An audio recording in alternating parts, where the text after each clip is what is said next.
저희가 미국에서는 영어로 많이 듣는 표현인데 PTSD라는 것이 있죠. 그러니까 Post Traumatic Stress Disorder라고 하는 일종의 이제 질병으로 이제 저희가 여기고 치료를 하는 그런 병 중에 하나라고 볼 수 있는데요. 사실 이 단어가 회자된 건 그렇게 오래되진 않았어요. 물론 한 30년쯤 된 것 같아요. 걸프전 끝나고 나서부터. 그러니까 1990년대 초반 정도 되겠죠. 이제 그러다가 이제 실제로 이것이 세상에서 많이 쓰여지게 된 건 전쟁이 계속 이어지면서, 이라크 전쟁으로 이어지고 이렇게 하면서 이제 수면 위로 올라온 것 같아요. 그래서 이제 많은 사람들이 정확하게 몰라도 저 단어는 이제 많이 숙지하게 되는 것 같은데요. 그러던 중에 이제 한 2007년쯤 됐는데, 이제 그것도 오래됐죠. 한국에서 이제 한국의 병원 약사회가 있는데 거기에서 이제 이렇게 계속해서 이런 그 글들을 이제 등재를 하는데요. 거기에 이제 그 인제대학교 교수이기도 하고 이제 부산 백병원 교수이기도 한 이진부 교수가 이제 외상 후 스트레스 장애라고 하는 아예 그냥 타이틀 자체를 그렇게 만들어서 글을 하나 올렸어요. 이 글은 어떤 의미가 있냐면은 보편적인 사람, 저희 같은 사람들이 읽었을 때 쉽게 이해할 수 있는 글로 쓴 거예요. 물론 좀 전문적인 게 뒤에 따라오지만 어떤 것이 외상 후 스트레스 장애인가에 대한 설명을 하고 있는데, 외상이라는 것은 이제 여러 가지로 쓰고 있어요. 이제 뭐 예를 들면은 화재 같은 거, 불난 거 있죠. 그리고 지진 같은 거, 전쟁, 대형 교통사고, 아동학대, 사랑하는 사람의 갑작스러운 죽음, 그 다음에 뭐 한국으로 하면 대구 지하철 참사 같은 거, 이제 그런 게 일종의 그런 사건이었죠. 미국으로 치면은 9.11 테러 같은 거, 또 동남아시아로 치면은 쓰나미 같은 것들, 이런 것들로 이제 그런 것들이 그 외상이라는 걸로 표현할 수 있다는 거예요. 저기에서. 근데 그 외상을 경험하는 경우가 이 지구상에 사람들이 평생 살면서 경험하는 경우가 많게는 90%, 적게는 40%라고 이제 어림짐작을 해요. 그러니까 90에서 40은 폭이 굉장히 크다는 말은 조사하기가 어렵다는 뜻이겠죠. 한 예를 들어 70%는 경험한다, 이런 거는 조사를 많이 했다는 뜻이고, 40에서 90이라는 말은 못했다는 뜻이에요. 너무 이게 크니까 조사할 대상이. 그래서 대충 잡아서 40% 내지는 90%까지 많으면 그런 시간들을 지나간다, 이렇게 이제 평가를 하더라고요. 그러니까 어쩌면 여기 계신 분들 저를 포함해서 그런 경험이 있는 경우가 있는 거예요. 우리도 모르는 사이에 그 외상이라는 것을 경험하는 거예요. 트라우마틱 그 이벤트라고 하는 거를, 스트레스를. 그러면 그거를 경험한 사람들 중에 1%에서 9%는 저 PTSD를 이제 그 질병을 앓게 된다는 거예요. 그래서 많은 경우에 저희가 알다시피 이제 전투에 나갔다 돌아온 군인들이 많은 이제 저 PTSD의 대상으로 많이 이제 이렇게 저희가 생각을 하잖아요. 아주 생각하지 않은 엄청난 그런 충격적인 것을 보고 그 스트레스 때문에 이제 저 병을 호소하고 치료를 받는 경우. 근데 그 경험한 사람 중에 1% 많으면 9%가 이제 저 병을 앓게 된다, 이제 그렇게 평가를 했어요. 이것도 굉장히 폭이 넓어요, 그렇죠? 아직 그때까지는 뭐 지금은 모르겠지만 아마 그 연구하는 연구군이 너무 크고 감당하지 못하기 때문에 이렇게 아마 쓴 것 같은데요. 근데 저 병 중에요, 이제 저 병을 갖고 있는 사람들, 이제 저런 시간들을 지나간 사람들이 증상이 나타나는데 세 가지로 나타나요. 한 가지가 그거를 다시 경험하는 경우가 있다는 거예요. 비슷한 사건들을 다시 경험했을 때 아주 그냥 깜짝 놀라고 그냥 이렇게 그 정신을 잃어버릴 정도로 힘든 시간을 지나가게 되고, 또 하나는 감정 회피라는 거예요. 그래서 그런 시간들을 일부러 회피하며 살아가는 거예요. 저런 데 가면 내가 그런 경험을 다시 할 거야. 거기 일부러 피하는 이런 모양들. 또 하나는 과민 반응이라는 거예요. 오늘 설교의 제목이죠. 이제 이 과민 반응이라는 영어 표현이 hyper sensitivity라는 단어를 쓰는데, 여기서는 이제 그 단어는 안 쓰고요. 이 병명으로는 hyperarousal이라고 하는 좀 다른 단어인데 같은 의미로 써요. 병명이기 때문에. 근데 이제 저는 이제 거기 과민 반응에 대한 걸 잠깐 들여다보려고 하는데요. 이제 그런 시간들을 지난 충격을 받은 사람들이 살면서 드러내는 과민 반응은 어떤 것이 있냐? 그 증상으로 보면 잠들기 힘들거나 수면을 유지하기 어려운 경우가 있다고 그래요. 그러니까 길게 잠을 못 자는 사람들 이렇게 보면 되고요. 그 다음에 또 하나는 화가 폭발하고 짜증이 잘 난다, 이런 거죠.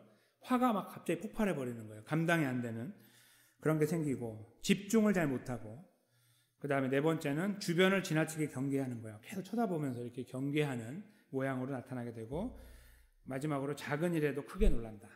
작은 일이 발생한 것에 깜짝 놀라는 거죠. 이렇게. 그런 경우들을 보면은 이제 과민 반응에 처한 사람이구나 이렇게 이제 볼 수 있다고 평가를 해요. 아까 말씀드린 것처럼 일반인의 40에서 90%가 만약에 외상을 경험한다면, 그 중에 1%, 9%에 저희가 만약에 속한다고 한다면 저희 안에도 그런 과민 반응이 있을 거예요. 그렇죠? 근데 저는 꼭 PTSD가 아니라고 해도 우리 안에 과민 반응은 충분히 가능하지 않을까 생각을 해봐요.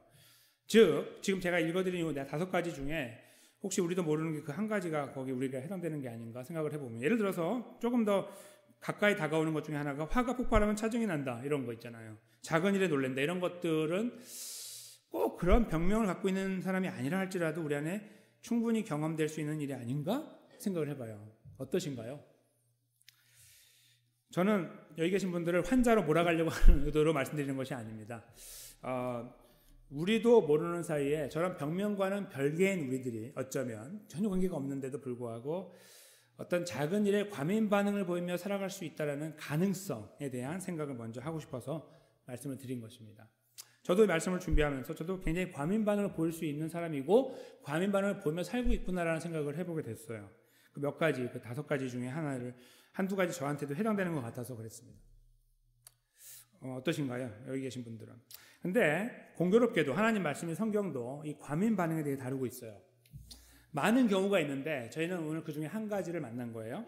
근데 공교롭게도 오늘 본문은 이 과민 반응이 연약한 사람에게서만 나오는 것이 아니라 예수님께서 나오고 있다는 것을 이제 보게 된다는 것이 주목할 점입니다. 즉, 이 오늘 본문에 펼쳐지는 상황은 과민 반응의 결과인데 이 과민 반응을 받아들이는 예수님은 그걸 어떻게 반응하셨는가? 잘 보면 매우 독특하게 과민 반응하셨습니다.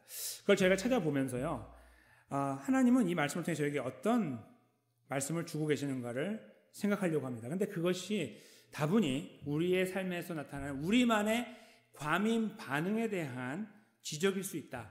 조심스럽게 생각을 해봅니다. 그것은 그러므로 동시에 우리를 돌아보게 만들고 우리가 어느 방향으로 가야 될지를 보여주는 말씀이 되지 않을까, 그런 기대를 갖습니다. 그런 기대를 가지면서 우리 말씀 속에 함께 들어가 보도록 하겠습니다. 오늘 말씀은 저희가 쭉 읽어왔던 누가복음 13장 말씀의 연속이고 제일 마지막 파트인데요. 그동안에 읽었던 말씀 속에 예수님은 여러 가지 측면에서 나는 죽으러 왔다, 내가 죽어야 나의 백성이 산다라는 메시지를 계속해서 나누어 오셨습니다. 끊임없이 나누어 오셨는데 오늘 그 마지막 부분이라고 보시면 되겠는데요. 그 말씀을 하기 전에 특별한 상황이 주어지는 것이 31절에 나오죠. 그때라고 하는 말씀입니다. 그때라고 하는 것은 지금 예수님이 계속 말씀하고 있는 때고요. 예수님은 지금 여행을 시작했는데 북쪽에 있는 갈릴리 지역을 떠나서 남쪽에 있는 예루살렘으로 내려오고 계셨습니다. 내려오시는 걸음 속에서 이 일이 계속 이루어졌고, 지금 예수님이 계신 곳은 다분히 갈릴리가 아닌 예루살렘이 속하는 지역에 계셨을 가능성이 많이 있습니다. 그런 상황 속에서 바리새인들이 등장을 합니다. 그리고 그들이 예수님께 한 가지 말씀을 드리는 걸 보겠습니다. 여기를 이렇게 말하죠. 그러니까 나가서란 말은 get out of here, 영어로 여기를 떠나라 그런 말이고, 두 번 쓰는 건 나가서 여기를 떠나십시오 이렇게 말을 하면서 이유를 달기를 헤롯이 당신을 죽이고자 하기 때문입니다 이렇게 달고 있습니다. 이 액면 그대로 보면 바리새인들이 웬일로, 그동안에 안 그랬는데 웬일로 예수님 편에 서서 예수님을 걱정하는 것처럼 보입니다. 그렇죠? 헤롯 왕이 당신을 죽이려고 하니 여기를 빨리 떠나시는 게 좋겠습니다라고 조언을 하는 것처럼 보인다는 말이에요. 근데 이 말이 얼마나 엉터리인지는 역사를 아는 사람들은 금방 압니다. 제가 설명을 잠깐 해드리면, 헤롯이라는 사람은 정확한 이름은 헤롯 안티바입니다. 성경에는 헤롯이 2번 나오는데 한 번은 헤롯 대왕이라고 하는 존재이고요. 또 하나는 그의 아들인 헤롯입니다. 저 헤롯을 저희가 부를 때는 헤롯 안티바라고 부르는데 헤롯 대왕은 이미 죽었습니다. 오래전에.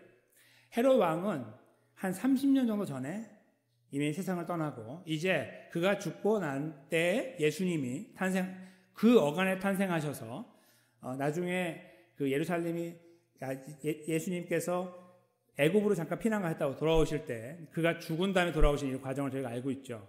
그런 다음에 이 헤롯 대왕이 죽었을 때 자기가 갖고 있던 이 지배하고 있는 땅이 유대 전체 지역이었는데 그것을 자기 아들 4명에게 나누어 줘요. 그래서 분봉왕이라는 말을 쓰면서 4갈래로 나누어 주게 돼요. 근데 그 중에 헤롯이라고 하는 유독 그 이름을 갖고 있는 사람이 있는데 그 사람은 갈릴리 쪽을 다스리는 왕이었어요. 아시겠죠? 그러니까 지금 오늘날 미국처럼 각 주마다 법이 다른 것과 똑같아요. 당시에 거기도 지배하는 지배자가 어떤 사람인가에 따라서 지배하는 방식이 달라요. 그래서 만약에 예수님께서 갈릴리 지역에 있으면 갈릴리의 법의 저촉을 받으면 벌을 받게 되는 이런 어떤 형국이죠. 근데 이미 그 자리를 떠나서 예루살렘 지경으로 오셨기 때문에 그 자리에 헤롯하고 예수님하고 전혀 관계가 없어요. 전혀. 그런데 바리새인들이 다가오더니 이런 엄한 말을 하는 거예요. 예수님 여기를 빨리 떠나세요. 헤롯이 당신을 죽이고자 합니다. 이렇게 말한 겁니다. 자, 그 상황을 다 이해하고 다시 이 말을 들어보시면 웃음이 나오십니까? 안 나오십니까? 웃음이 나오죠. 무슨 헛소리를 하고 있지? 이렇게 되는 이야기입니다. 그러니까 전혀 말이 안 되는 이야기이고 첫째. 둘째는 전혀 예수님을 위해서 하는 말이 아니다 하는 것을 금방 알게 돼요. 헤롯이 당신을 죽이고자 하는 것은 무슨 거짓말인지도 모르고 아닌지 사실인지도 모르지만 그가 죽이려고 하더라도 예수님은 그 법 밖에 그 치외 법에 있다는 거예요. 치외법 여기 있다는 거죠. 그러니까 예수님은 자유로운 존재인데 거기 갑자기 전혀 관계없는 헤롯 이야기를 하면서 하는 이들의 생각이 이들의 이 말이 우스꽝스럽게 짝이었고 괘씸하기까지 합니다. 뭔가 예수님을 위하는 것처럼 보이나 전혀 위하지 않는 너무너무 나쁜 사람들이다 하는 생각을 해보게 돼요. 그들이 예수님을 경계한 것은 맞지만 예수님을 만나자마자 이렇게 과민 반응을 보이는데 예수님을 이렇게 어떻게 하든 자기 시야에서 사라지게 하려고 하는 그런 노력들을 해오는데 오늘 여기에 본문은 이걸 굉장히 변장해가지고 마치 본인들이 예수님을 잘 위하는 사람인 것처럼 하면서 예수님을 약올리고 욕보이고 있는 모양이다. 이렇게 하는 것이 정확한 이해인 것이죠. 그렇게 예수님 앞에 과민 반응으로 거짓말을 동원해서 자기를 위해서 예수님을 누르고 그리고 스스로 물러나게 하려고 하는 저 계략을 전달한 거죠. 그 상황 속에 예수님의 반응이 나옵니다. 그들이 과민 반응으로 예수님을 대했으니 예수님도 과민 반응하는 것에 큰 어려움은 없겠죠. 예수님 반응은 이렇게 시작됩니다. 너희는 가서 저 여우에게 이르되 오늘과 내일은 내가 귀신을 쫓아내며 병을 고치다가 제3일에는 완전하여질 것이다 라고 말을 해라. 이렇게 이제 답변을 합니다. 그 말이 정말이라면 그런 말이 전대가 이렇게 괄호 안에 들어있다고 생각하시면 돼요. 너희가 지금 나한테 하는 말이 정말이라면 그 헤롯에게 가서 이 말을 전해다오. 여기 말하는 여우는요. 요즘에도 여우는 저희가 저 여우 이렇게 말하면 뭐죠? 굉장히 간교한 사람인데 그게 예나 지금이나 똑같아요. 2000년 전에도 똑같았어요. 당시 팔레스타인 지역에서 여우라는 말은 간교한 사람이라는 뜻이었습니다.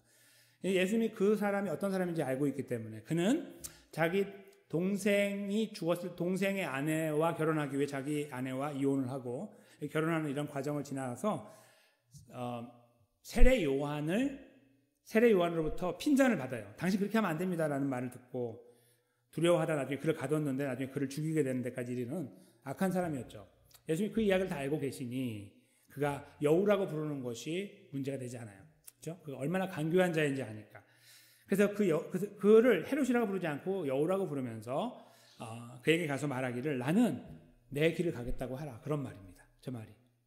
나는 오늘도 여기 있을 거고 내일도 여기 있을 거고 제3일에는 완전해질 것이다 라고 하라. 느낌상으로 예수님의 죽음 이후 3일 만에 부활하는 느낌을 여기서 좀 받긴 하는데요. 이걸 예수님께서 조금 더 설명하는 게 바로 그 다음 절이에요. 똑같은 내용인데 좀 확장하고 있어요. 보겠습니다. 그러나 오늘과 내일과 모레는 내가 갈 길을 가야 하리니 on my way 영어로 이렇게 써요. 내가 갈 길을 간다. 선지자가 예루살렘 밖에서 죽는 법이 없기 때문이다. 그렇게 말씀을 마칩니다.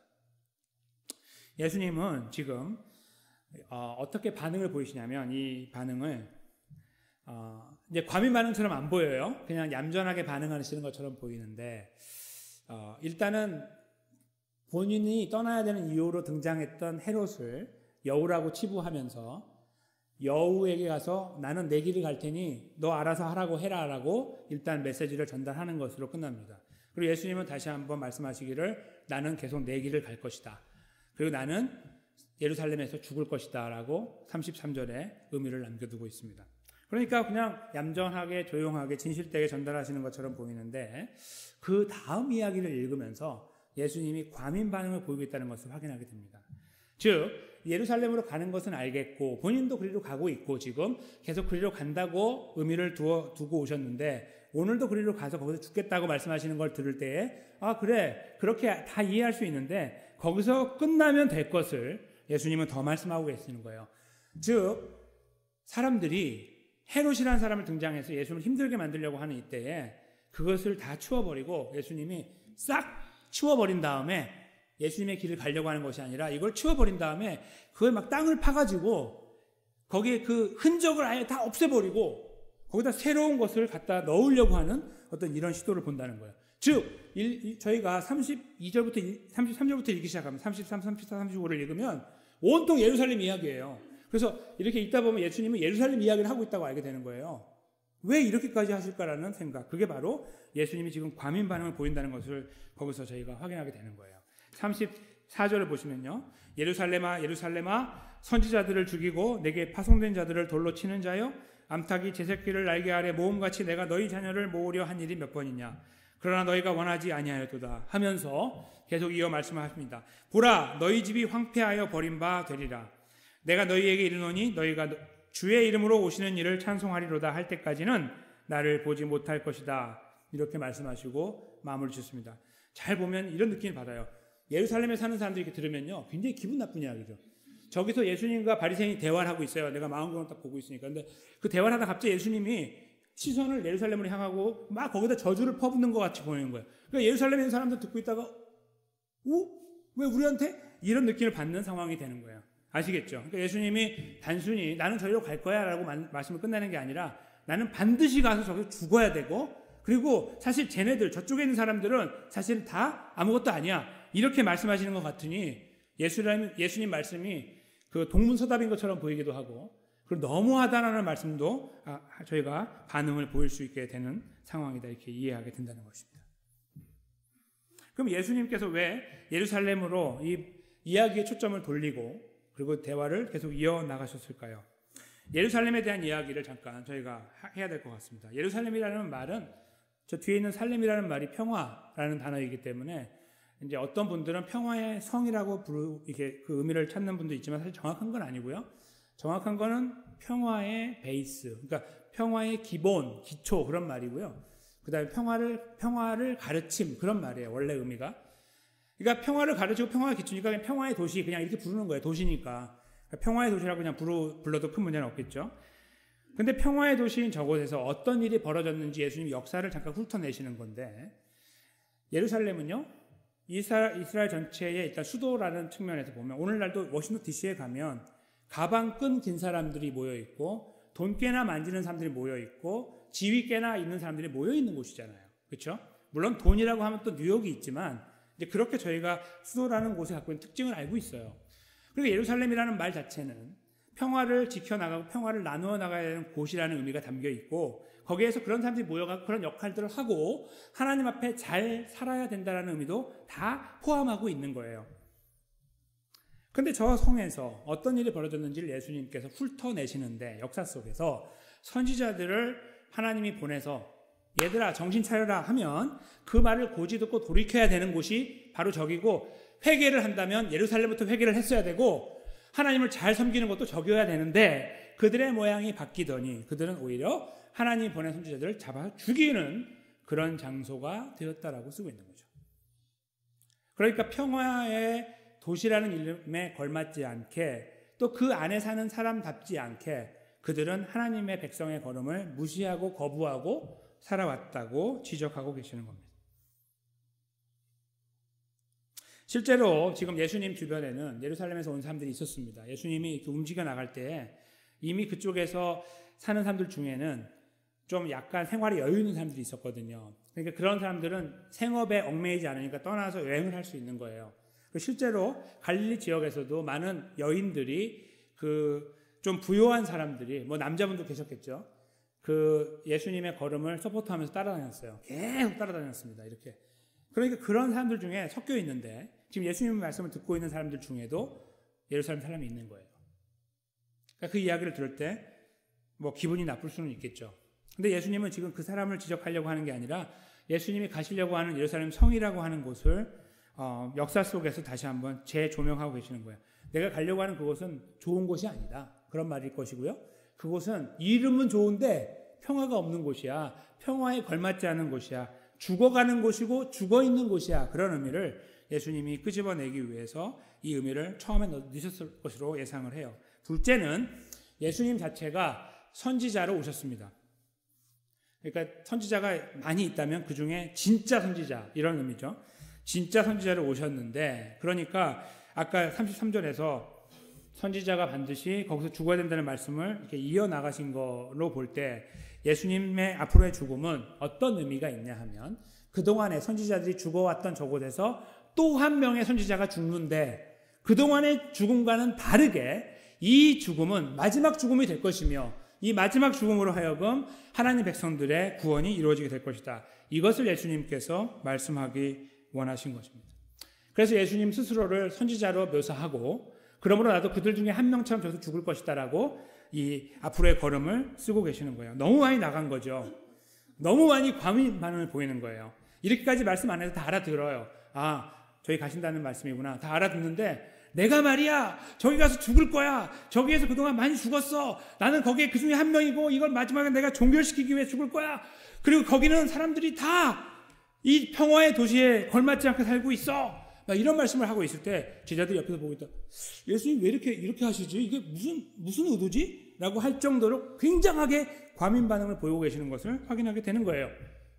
그리고 저희가 이것을 의미를 파악할 때도 왜 이렇게 깊이까지 말씀하실까? 저주까지 퍼부으시면서 그렇게까지 안 하셔도 될 텐데라고 생각하게 되는 거예요. 그러니까 이쪽에서 불똥이 텄는데 이쪽에서 예수님과 이야기가 시작됐고 예수님 헤롯이 죽인다고 한대요. 도망가세요. 이렇게 하는 말이 불똥이 텄는데 이게 튀어가지고 예루살렘으로 가고 있는 거죠. 이미 갔고 거기 있는 사람들은 이게 웬 날벼락이야 이렇게 되는 상황이 펼쳐지게 된 거예요. 그런데 여기에서 제일 마지막에 35절에 보시면요. 그 예루살렘을 향해서 그 땅을 향해서 말씀하신 것은 사실은 그 땅에 있는 모든 사람들을 말씀하시는 게 아니라 상징적인 예루살렘을 말하는 거예요. 소위 하나님 백성들이라고 하는 이스라엘, 거기에서 빼내고 뺀 사람들이 모여있는, 대표가 모여있는 곳이라고 하는 예루살렘, 이렇게 보시면 돼요.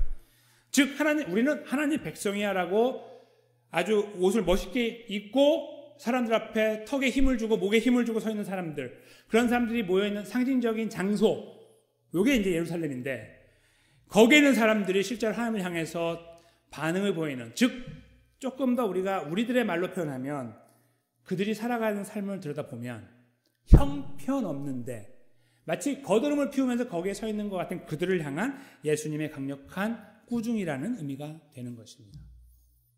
그들은 아니고 그렇게 사는 것은 아니고 내가 나의 백성을 구원하기 위해 십자가에서 죽을 거다라고 말씀하심으로 새로운 이야기를 만들어 나가고 계시는 거예요. 태어나면서부터 하나님 백성이 우리가 모여있는 예루살렘은 누가 뭐라고 해도 예루살렘입니다. 난 여기에서 태어나서 자랐습니다. 이런 이야기를 다 정리하고 다 정리하게 만드는, 여기 35절에 나와 있는 황폐하여 버림받으리라는 말은 미래처럼 보이지만 현재입니다. 이미 끝났다 그런 말이에요. 너희는 벌써 황폐하다 그런 말이거든요. 그러니까 이미 그렇게 거드름을 피우는 것들은 다 끝났고 나는 너희를 위해 죽으러 간다 그런 말이죠. 그러니까 평화의 도시에 평화가 없는데 예수님은 진정한 평화를 위해서 평화가 없는, 평화라고 이름하고 있는 곳에 들어가시는 거예요. 그것이 여기에서 예수님께서 담아내고 있는 예수님의 걸음에 대한 그 이야기입니다. 이 과민 반응은 예수님께서 여기뿐만 아니라 여러 번 보이셨는데요. 특별히 우리가 잘 알고 있는 베드로가 예수님의 걸음을 놓고 이제 그 죽으러 가려고 하는 걸음을 놓고 예수님, 누가 감히 예수님을 힘들게 합니까? 하고 딱 앞에 서가지고 내가 단칼에 하면서 막 어떤 이런 제스처를 했지. 예수님이 그냥 저리 가 이렇게 한 표현을 저희 기억하시죠. 사탄아 사라져라. 이렇게 표현한 표현을 저희가 알고 있습니다. 예수님의 걸음을 막으면요, 아무도 자기 자신을 예수님께서 그냥 지나가지 않으셨어요. 심지어 자기 제자가 말을 해도 예수님이 가시는 걸음은 아무도 막지 못했는데 그 정도로 과민 반응을 늘 보여오셨어요. 근데 오늘 여기서도 그 반응을 보이는 거예요. 말 나온 김에 내가 한마디 할게, 이런 거죠. 말 나온 김에 내가 한마디 할게, 내 길에 대해 내가 한마디 하고 싶다 하고 다시 말씀하시는 거예요. 근데 그걸 아주 강력하게 말씀하시며 진정한 평화를 주기 위해서 평화라고 이름하는 평화 없는 저곳에서 내가 죽어서 그곳에 또 하나님 백성에게 평화를 주려고 한다라는 이 예수님의 걸음을 강력하게 표현하고 계시는 겁니다. 하나님 말씀 속에 저희가 들여다보면요, 하나님은 어떤 부분에서 과민 반응을 보이셨냐면 하나님의 이름이 힘들어질 때에 과민 반응을 보이셨어요. 즉 하나님의 이름이 소위 땅에 떨어진다고 하거나 아니면 누군가에 더럽혀진다고 할 때에 하나님은 못 참으셨습니다. 근데 그것을 예수님께서 받아가지고 저희에게 설명하신 적이 있어요. 언제냐면 바로 주님 기도를 가르쳐 주실 때예요. 혹시 주기도문을 저희가 다 암송하고 계시죠? 처음에 시작할 때 하늘에 계신 우리 아버지여, 그리고 그 다음 뭐죠? 이름이 거룩히 여김을 받으시오며. 모든 기도의 처음을 하나님께 영광으로 시작하도록 예수님이 아예 기도의 모범을 딱 보이신 거죠. 왜요?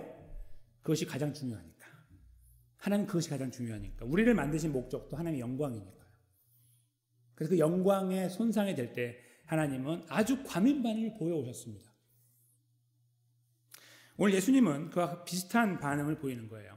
이 본인의 걸음, 이 구원의 걸음에 장애를 끼치거나 위협을 가하는 상황 앞에서 예수님은 아주 강하게 반응을 보이시고 예수님의 오신 걸음을 설명하셨습니다.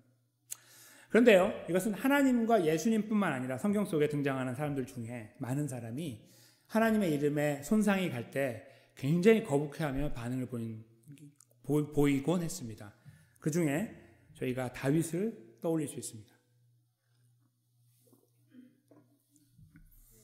다윗이 사람이 굉장히 수더분해 보이고 악기를 잘 연주하는, 그리고 이렇게 뭔가 너그러워 보이고 넉넉해 보이는 사람으로 많이 등장하는데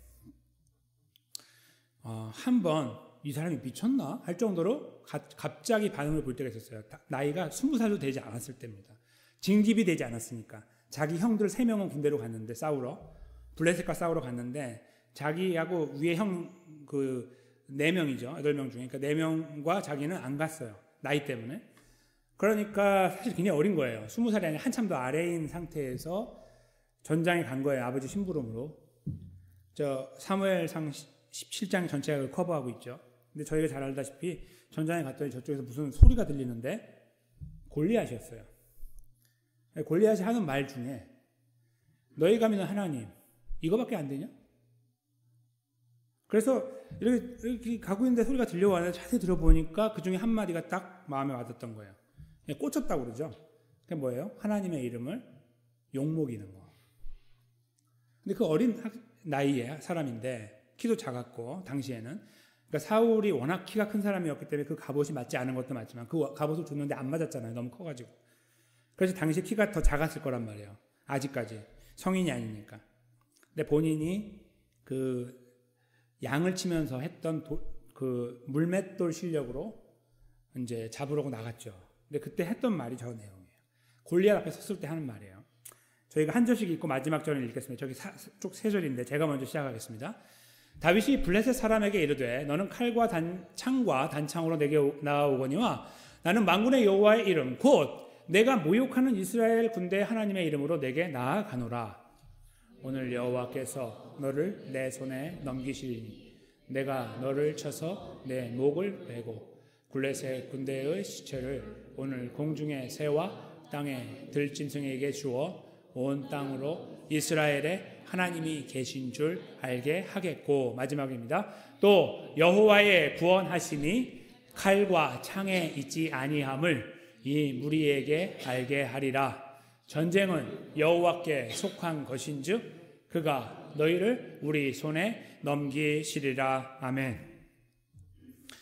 그냥 한 영웅의 멋진 그 서사처럼 다만에게는 너무나 무거운 이야기입니다. 너무나 큰 이야기예요. 이것은 다윗의 무용담이 아닙니다. 이것은 하나님 백성들이 취해야 되는 자세입니다. 성경에 이런 사람들이 덜어 나와요. 더 있는데. 뭐 예를 들면 히스기야 왕도 이제 거기에 속한다고 볼 수 있고요. 그러니까 하나님의 이름이 더럽혀지는 거는 참지 못하는 거예요. 자기의 자존심의 문제는 아니고요. 자기의 뭐 가문의 문제 이런 것도 아니고 하나님의 이름이 조금이라도 손상이 되면 견디질 못하는 거예요. 그것은 다윗 참 훌륭하니까 박수 한번 칠까요? 이렇게 끝나는 게 아니라 가만히 있어봐요. 다윗이 했던 저 고백의 의미가 무엇일까? 이렇게 제가 생각해 봐야 되는 거예요. 다윗이 영웅이라는 게 아니라. 그 고백을 저희가 이렇게 잠깐 묵상하다 보면 떠오르는 저희 머리를 스치는 새로운 생각 한 가지가 있어요. 그게 뭐냐면 우리는 도대체 무엇 때문에 분노하고 사느냐 이거예요. 우리의 삶에서 우리가 분노를 좀 조절하는 분노가 있을 것이고 어떤 경우는 분노를 조절하지 못해 튀어나온 것이 있는, 그렇죠? 소위 과민 반응을 보여서 저 사람답지 않아 하는 모양들을 우리도 모르게 표출하게 되는 상황을 지나갈 때에 도대체 무엇이 그것의 방아쇠를 당겨가지고 그 일을 시작하게 만들었냐고 생각해 볼 필요가 있다는 거죠. 왜 그런 생각을 해야 될까요? 왜냐면요, 지금 오늘 본문에 등장하고 있는 예수님께서 이 길을 완전하게 잘 맞추셔서 이루신 그 구원, 다 완성된 구원에 우리들을 불러서 넣어주셨기 때문입니다. 즉 어떤 의미에서 다윗은 아직 그 자리에 그 그림을 그리지 못하고 있는 사람이에요. 그런데 우리는 뒤를 바라보면 예수님이 이루신 일을 바라보고 있는 사람으로서 아차, 내가 그 안에 있지라는 것을 성경을 통해서 알고 있는 사람들이에요. 완전한 말씀 속에서, 그렇죠? 우리가 구원받았다는 것을 안다는 말이에요. 다른 말로 바꾸면. 그러니 저희가 단순히 이것은 다윗 같은 사람들이 한 일이니까 해야 돼가 아니라 우리가 구원받은 사람이니까 고민해봐야 되는 거다라는 문제로 이 상황을 받아들여야 된다는 것이죠. 그리고 다시 돌아보는 거예요. 이런 다윗이 하나님의 이름에 저렇게 광분했는데 나는 도대체 무엇 때문에 광분하며 살고 있는가를 물어야 된다는 거예요. 자연스럽게. 아까 그 PTSD 같이 그런 상황들을 우리가 지나거나 그 안에 있거나 아니면 그 주변을 맴돌아서 비슷한 모양으로 살고 있을지 모르나 도대체 그것이 어디서 왔고 무엇이 나를 이렇게 힘들게 하고 있는지를 돌아봐야 된다는 거죠. 근데 많은 경우에 저 자신을 살펴보면 저 개인적인 감정입니다. 저 개인적인 감정. 누가 와서 건드리면 가만 안 두는 거예요. 내가 갖고 있는 나만의 어떤 성이 있는데 여기에서 요거는 내가 이렇게 대충 이렇게 줄 수 있어요. 이만큼 넉넉하게 있어요. 시간이 가면 많아지더라고요, 그게. 저 둘레에 이렇게 있는 거예요. 그게 한두 개 더 많아져요, 이렇게. 그래서 되게 넉넉하게 보이는데요. 갑자기 훅 들어올 때가 있어요, 이렇게. 여기에서 여기를 다 거치고 들어오지 않고 갑자기 들어온 걸 맞을 때에 목 쌓인 걸 잊어버리는 거예요. 목 쌓인 걸. 그래서 그 분노가 밖으로 표출되기도 하고 아니면 속에서 막 그 안에서 일어나는 거예요. 여기 불이 붙어 있는 거죠. 밖으로 표현하지 않지만. 분노 조절을 못하는 거예요. 너무나 과민 반응을 보여요. 근데 그 내용을 그래서 그 이유를 찾아볼까요? 찾아보니까 자존심입니다. 자존심이에요. 제 사람됨이에요. 예를 들면 아니 목사가 그러면 됩니까? 이런 말이 그냥 예사롭지 않게 들릴 때가 있는 거예요. 그래 목사인데 어쩔래? 이렇게 말하고 싶은 거. 그런 모양들이 우리 안에 있어요. 뭔가 우리를 힘들게 만들어서 굉장히 누르고 있는 것처럼 여겨져가지고 내가 그 앞에만 서면 작아질 뿐만 아니라 팍팍 폭발해버리는 이런 일들. 감당할 수 없는 그런 일들을 우리가 지나가면서 때로는 그것을요. 이제 어떤 분들은 이제 오해하시는 분들이 있는 중에는 이런 게 있죠. 나는 그래도 화를 내지 않습니다. 속이 이제 여기가 한쪽이 썩고 있는데, 그렇죠? 어딘가에 남아 있거든요. 밖으로 나오거나 남거나, 그렇죠? 밖으로 안 했으면 여기 있는 거예요, 그렇죠? 아니면 차에서 혼자 고함을 지르거나. 우리는 어떤 방법으로도 이게 표현이 돼요. 그래서 어떤 분들은 이게 병이 되기도 하잖아요. 암이 되기도 하고. 그런 것들을 말씀드리는 거예요. 근데 도대체 무엇이 그것을 우리 안에 자꾸 만들어 나가고 있냐라는 질문인 거예요. 우리가 다윗의 케이스를 지나오면서 당연히 하나님의 영광에 대한 것을 고민해야 되는 거죠. 우리의 이름이 아니라 하나님의 이름이. 참 어려운 문제입니다. 그렇죠? 거기까지 가기가 너무 멀어 보이고 나는 왠지 굉장히 저급한 인간처럼 스스로 느껴져요. 오랫동안 하나님 알아왔는데도 나는 여전히 이 모양이니까 나는 저 바닥에 맴돌고 있으니 포기하고 싶어버리고 대충 묻어가면서 주님 부르실 때 그냥 가고 싶은 이런 굉장히 그 무책임한 모습으로 우리 자신 스스로가 전락해버릴 수가 있어요. 근데 하나님은요, 우리가 예배를 드릴 때마다 말씀을 주세요. 근데 그 말씀이 계속 달라요. 측면들이 다르죠. 근데 오늘 측면은 저희들에게 새로운 이미지로 다가오는 거예요. 하나님의 백성이라고 한다면 과민 반응을 보일 때 어디에 어떻게 왜 보여야 되는지 한번 생각해봐. 이런 메시지겠죠. 우리에게. 저 자신에게도 마찬가지고. 그렇죠? 저희가 그 앞에 서는 거예요. 이렇게. 근데 그 말씀을 주시는 것은 그래 너희 안 되지? 안 될 줄 알았어. 그걸 우리에게 말씀하려고 하는 게 아니라 안 되지. 근데 포기하지 마. 이거 말씀하시려고 하는 거죠. 저희가 운전면허 시험을 볼 때 미국에서 떨어지면 떨어지는 이유를 알아야 되잖아요. 근데 모르면 계속 떨어진단 말이에요. 그러니까 누군가 지적을 해주면 그걸 다시 다음에는 패스할 때 그거 시험 볼 때 그거는 잘 패스할 수 있는 이렇게 되잖아요. 준비가 돼가지고. 하나님 백성의 삶이 딱 정해져 있는데요. 우리가 못하는 게 있어요. 그거를 우리가 피해가려고 하는데 하나님은 계속 말씀을 주셔서 피하지 말라고 주신다고요. 그 앞에 설 때마다 부담이 되고 무겁거든요. 저 또한. 근데 주시는 거예요. 왜요? 그래도 가야 되니까. 무겁지만 가야 된다는 말씀이에요.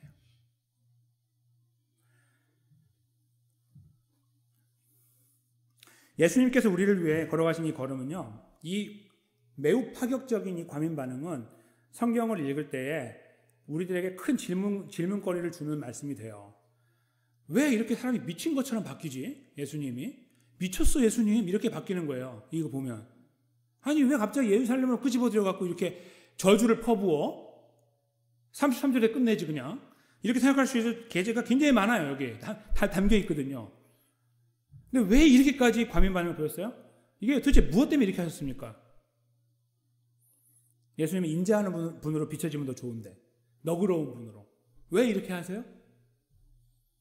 여러분과 저를 사랑하셨기 때문이죠. 그놈의 십자가 때문에 그런 거예요. 그놈의 십자가 때문에. 거기 돌아가셔야 되니까. 그게 아니었으면 예수님은 넉넉하게 사실 수 있습니다. 그래 너 떠들어라. 나는 계속 여유 있는 모습으로 병자들 고치면서 음식 나눠주면서 이렇게 있다가 난 그냥 하나 올라가면 되니까요. 역시 예수님이네요. 이렇게 할 거 아니에요. 속이 빈 사람들이. 그렇죠? 이해하지 못하는 사람들이. 근데 예수님은 굳이 이 길을 가셔야 된 거예요. 저렇게까지 과민 반응을 왜 보셨지? 예수님 대답이 없지만 우리는 답을 알아요. 너 때문이야. 내가 이것 때문에 왔는데 내가 이 방향을 잃어버리지 않으려고 잊지 않으려고 이런 상황이 될 때마다 내가 이렇게 외치고 있는 거야. 이번에 마침 이 장소에 대한 이야기가 나와서 뭐 어딜 떠나라 이런 말이 나오니까 내가 가는 곳을 지적하고 정확하게 내가 말을 해주는 거야. 나 거기서 죽을 거야. 내가 진짜 선지자거든. 이렇게 쏘아붙이면서 예수님의 걸음을 분명하게 못 받고 계시는 거예요. 아주 too much. 너무너무 많이 너무 과한 과민 반응을 보이신 예수님. 우리가 예수님 왜 이렇게 하셨어요? 좀 너그럽게 하시지. 예수님이 우리를 바라보시면 저 같은 초라한 존재를 바라보시면 눈물이 나시겠죠. 대답할 수가 없으실 거예요. 너 때문이잖아. 너 때문이거든. 이렇게 말씀하시겠죠. 이게 예수님의 과민 반응의 진정한 이유였습니다. 그리고 이것은 결국 하나님의 영광을 이루는 것이었죠. 예수님은 가르쳐주신 기도 그대로 하나님의 영광을 위한 걸음을 걸어가신 거예요. 십자가를 지나면서. 그리고 우리가 연약한 존재를 품으시고 하나님 백성의 자리에 세워나가는 걸음을 완성해 나가신 것입니다. 그 귀하고 복된 자리에 있는 저희들이 여전히 힘들어하는 걸음이 바로 이 걸음입니다. 뭘 그런 거 갖고 과민 반응을 보이고 그래? 그런 말을 들으면 더 화가 나잖아요. 그게 우리입니다. 그 누구도 이 앞에서 과민 반응 보이지 말라니 우리가 그렇게 합시다라고 여기서 가위바위보 해가지고 결정하는 이런 거 할 수 없어요. 여기서 도장을 찍어도 여기서 혈서를 써도 안 되거든요. 혈서를 쓴다고 지킬 것 같습니까 우리가? 절대로 못 지켜요. 내가 이거 안 지키면 내가 죽겠습니다. 혈서를 써요? 천만의 말씀 못 지킵니다. 못 지켜요. 그런데 이 말씀 우리가 주시는 것은 우리를 사랑하시기 때문이에요. 우리가 가야 될 걸음이 그것이니까. 예수님의 걸음은요, 사실은 방해가 많았고 저 사람들이 옆에서 거짓말을 할 정도로 예수님의 걸음을 막았어요. 과민 반응을 보인 거죠. 우리가요, 예수님의 걸음을 뒤따라 걸어가면요, 이상하게 사람들이 과민 반응을 보입니다. 옆에서. 아쭈, 네가? 이렇게 과민 반응을 보이죠.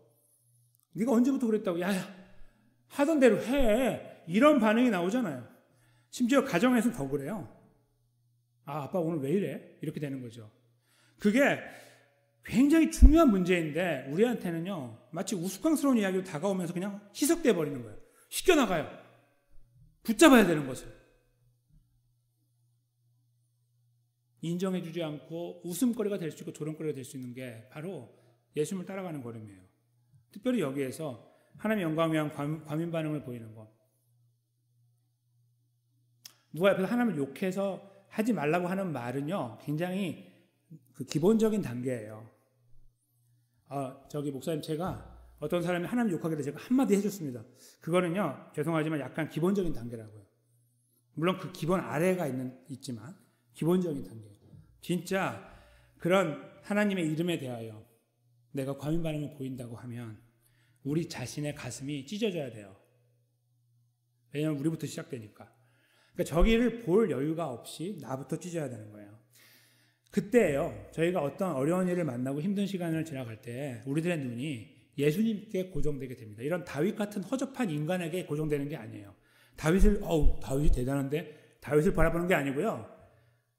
이런 연약한 존재를 불쌍히 여기셔도 하나님을 바라보고 우리를 위해 십자가에 돌아가신 예수님을 바라보는 거예요. 왜요? 그분이 이 걸음을 걸어가셨으니까. 나를 위해 이 과민 반응을 보이면서, 나를 품기 위한 과민 반응을 보이면서, 미친 거 아니야 라는 말을 들으면서 이 길을 걸어가신 분이 예수님이니까. 그 예수님을 바라볼 수 있을 때, 지그시 그분을 바라볼 수 있을 때, 그 십자가에 예수님을 바라볼 수 있을 때에 비로소 우리 안에서 새로운 자극들이 시작되는 거예요.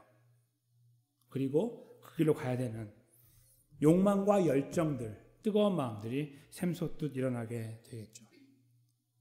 성공해서가 아니라 그리로 가려고 하는 마음이 생긴다는 말씀이에요. 저는 그 마음 자체가 참으로 귀하다고 봅니다. 우리는 그런 마음을 가져야 됩니다. 늘 실패하지만, 오늘도 실패하고 내일도 실패하지만 다시 그 마음으로 가고, 왜냐하면 우리가 그분 때문에 구원받았고 구원받은 백성의 자리에 있으니까요. 그 자리에 저희가 서 있으려고 할 때에 주님이 우리를 위로하고 격려하며 우리의 걸음을 인도해 나가실 거라는 믿음을 갖습니다. 우리를 위로하실 겁니다. 아주 크게 위로하실 겁니다. 힘들지? 예, 정말 미칠 것 같이 힘듭니다. 제가 화를 지금쯤 내야 되는 거 아닙니까, 예수님? 라고 할 때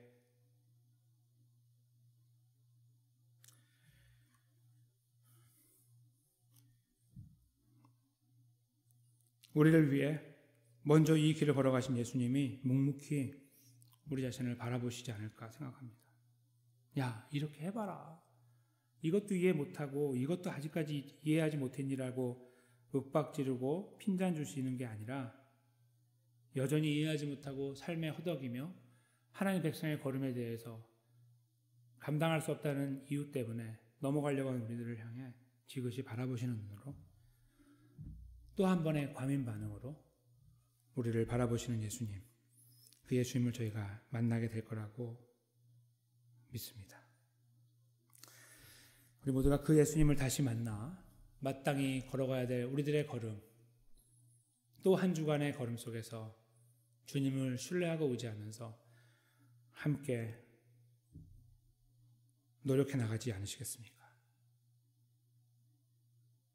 그 자리에 함께 세워지는 저희 모두가 되기를 예수님의 이름으로 간절히 축원합니다.